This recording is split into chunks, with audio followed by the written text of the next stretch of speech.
যে হাসিনা ক্ষমতা ছাড়বে, আপনি ক্ষমতায় বসবেন, আর হাসিনার যে ব্যবস্থা ওই ব্যবস্থা অনুযায়ী আপনি দেশ চালাবেন।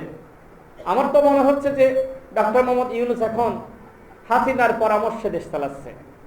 কারণ হাসিনা যা রেখে গিয়েছিল তিনি তাই শপথে রেখে দেশ চালাচ্ছেন।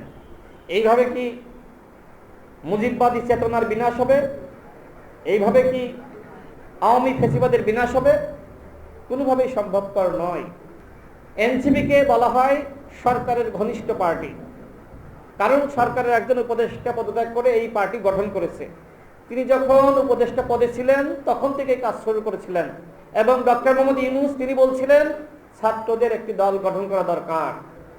তিনি আশীর্বাদ জানিয়েছেন, অন্যান্য উপদেষ্টারা আশীর্বাদ জানিয়েছে। সরকারের প্রেস সচিব তিনি বলেছিলেন নাহিদ ইসলাম আগামীতে প্রধানমন্ত্রী হতে পারেন।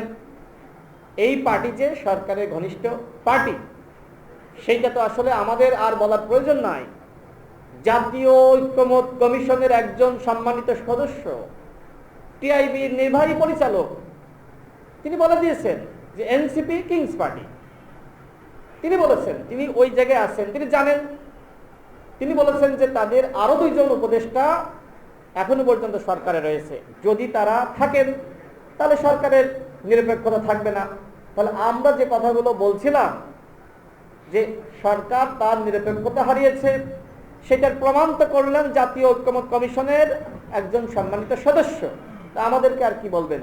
তো বন্ধুগণ, আমি যেটি বলছিলাম, সেই এনসিপির নেতারা, নেত্রীরা এখন কিন্তু ডক্টর মোহাম্মদ ইউনূসের সমালোচনা করছে। হাসনাত আব্দুল্লাহ নিজে বলেছেন যে প্রধান উপদেষ্টার স্বজনপ্রিয়তা